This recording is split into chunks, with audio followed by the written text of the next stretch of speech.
और स्टूडियो में हमारे साथ मेहमान भी मौजूद हैं। कर्नल शैलेंद्र सिंह मौजूद हैं हमारे साथ और ग्रुप कैप्टन यूके देवनाथ जी भी मौजूद हैं। कर्नल शैलेंद्र, 1 साल पूरा हो चुका है। 1 साल पहले तक किसी ने ये नहीं सोचा था कि इजराइल अभी भी कई और मोर्चों पर लड़ते हुए नजर आएगा, बल्कि माना यह जा रहा था कि गाजा पट्टी आखिरकार है कितनी सी, गाजा को खत्म करके, हमास को खत्म करके चैन से इजराइल के नागरिक जी रहे होंगे। लेकिन आज तो स्थिति और बदल गई है।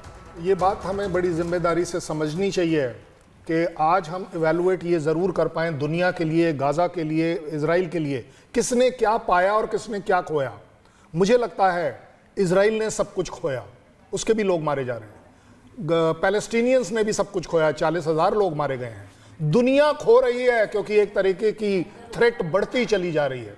मैं कहता हूं सबसे बड़ी बात है कि अगर किसी ने कुछ खोया तो दुनिया ने इंसानियत खोई है, क्योंकि इंसान मर रहे हैं अपने आप में, जिसके ऊपर कोई ध्यान नहीं दे रहा। सब अपने अपना ग्लोरीफाई कर रहे हैं। यस, मैं मानता हूं कि जो हमास ने किया वो अच्छा काम नहीं किया, क्योंकि जो उसने बोया उसकी कटाई अब तक चल रही है।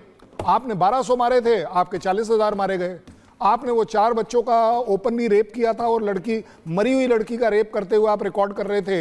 एक बर्बरता की जो सारी लिमिटें क्रॉस कर रहे थे। आज इजराइल जब बम्बार्डमेंट करता है और उसमें जो बच्चे मारे जाते हैं, औरतें मारी जाती है, वो भी अपने आप में एक बर्बरता है। मुझे लगता है कि यूनाइटेड नेशन, यूएस और ये सारे कंट्रीज ये कर क्या रहे हैं। 7 अक्टूबर शुड बी रिमेंबर्ड कि किसी तरह चीज़ों को रोका जाए, आगे बढ़ाया ना जाए। फिर भी अगर हम बात करें कि कौन किसके ऊपर ब्लेम कर सकता है या नहीं, इजराइल जस्टिफाइड है।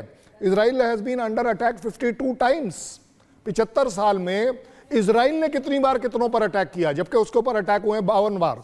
उससे भी बड़ी बात आप देखिए, उनकी जो जेरूसलम है उसको उन्होंने घेर लिया 23 बार कि इसे हम डिमोलिश करेंगे। उसको र्यून्स में कन्वर्ट कर दिया, वो भी एक बड़ी बात है। और सबसे बड़ी बात देखिएगा कि वो उसको कैप्चर 44 टाइम्स किया गया है।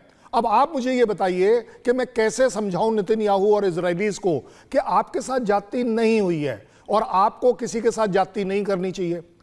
6 अक्टूबर को अगर इजराइल ने कोई अटैक नहीं किया पिछले साल, 7 अक्टूबर सुबेरे से ही सब कुछ क्यों हुआ? क्योंकि जैसा आपने बोया, जैसा आपने स्टार्ट किया, किसने बोला था कि आप 5000 मिसाइल दागिए? सब कुछ ठीक चल रहा था।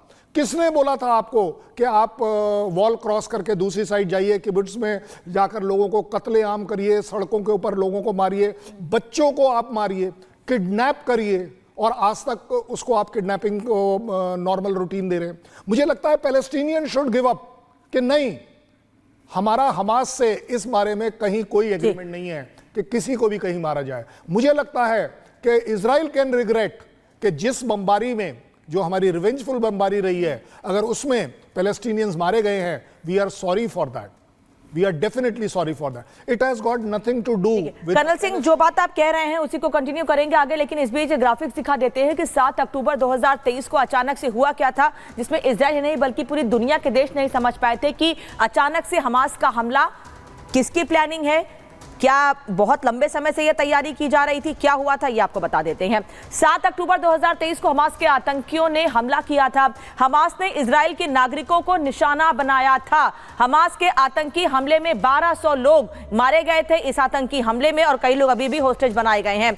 आतंकियों ने करीब 250 नागरिकों को बंधक बनाया था। धीरे धीरे करके कुछ लोगों को छोड़ा गया, उम्र देख के, किसी की बीमारी देख के, लेकिन अभी भी बड़ी संख्या में वहां पर बंधक हैं। इजराइल के नागरिकों को आतंकी गाजा लेकर गए हैं, और अभी भी तस्वीरें ऐसी सामने आती कि याह्या सिनवार कुछ बंधकों के साथ ही आगे निकलता है, क्योंकि उसके हाथ में एक बैग होता है और उस बैग में विस्फोटक होते बताया जाता है। अगर उस पर हमला किया गया तो बंधकों को नुकसान हो सकता है। आतंकियों को छुड़ाने के लिए आईडीएफ ने मोर्चा खोल दिया था, और आईडीएफ के सैनिक यानी इजराइल डिफेंस फोर्स लगातार गाजा पट्टी में जमीनी ऑपरेशन के लिए अंदर गई थी, लेकिन अभी तक वो सफलता नहीं मिली है जो मिलनी चाहिए थी। इजराइल ने गाजा पर हवाई और जमीनी हमले शुरू किए, लेकिन उसके बाद जैसा कि मैंने पहले भी कहा कि अभी भी गाजा पट्टी पर हमास के आतंकियों से इजराइल की लड़ाई अभी भी जारी है। वहीं हिजबुल्लाह, हूती, तमाम चारों तरफ से घिर चुका है इजराइल। गाजा में आईडीएफ के हमले में अब तक कई लोगों की जान भी जा चुकी है। हमास के हजारों आतंकियों को आईडीएफ ने अब तक ढेर कर दिया है।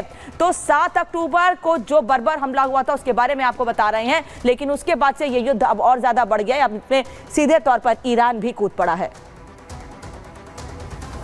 तो देखिए, ग्राफिक्स के जरिए हमने आपको बताया कि किस तरीके से 7 अक्टूबर 2023 को आपको बता दें कि हमास के आतंकियों की तरफ से हमला किया गया था इजराइल पर, और आज उस हमले के 1 साल बीत चुके हैं। आज ठीक 1 साल पहले का देखिए वीडियो जो है ये जारी किया गया है, इजराइल की तरफ से ये फुटेज जारी किया गया है, जिसमें साफ तौर पर देखा जा रहा है कि जो ये हमास के आतंकी हैं वो किस तरीके से घात लगाकर बैठे रहते हैं। उसके बाद जो है ताबड़तोड़ देखिए हमले किए जाते हैं, और इसके बाद इस हमले में 1200 मासूम लोगों की जान चली जाती है, जबकि 250 से ज्यादा लोगों को बंधक बना लिया जाता है। ये जो तस्वीर हम आपको दिखा रहे हैं ये ठीक 1 साल पहले की तस्वीर ये जारी कर दी गई है, और ये जारी जो है किया गया है इजराइल की तरफ से। तो 7 अक्टूबर को हमले का ये वीडियो जारी किया गया है इजराइल की तरफ से, जिसमें साफ तौर पर ये दिखाया गया है कि किस तरीके से जो हमास के आतंकी हैं वो घात लगाकर बैठे थे, और इसके बाद हमला किया गया है मासूम लोगों पर। और यही वजह है कि लगातार इजराइल की तरफ से आज उन दुश्मनों को खात्मा किया जा रहा है जिसने इजराइल को दहला दिया था।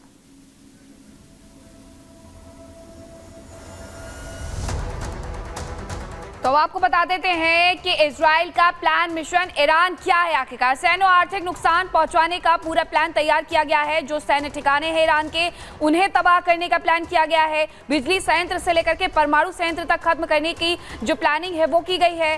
ड्रोन के जो बेस है कैंप है उन्हें भी खत्म करने की यहाँ पर पूरी तैयारी की गई है। वायुसेना को खत्म करने की तैयारी की गई है। यानी ईरान को हर तरीके से अब इजराइल घेरने की तैयारी कर चुका है, तेल कुएं से लेकर के।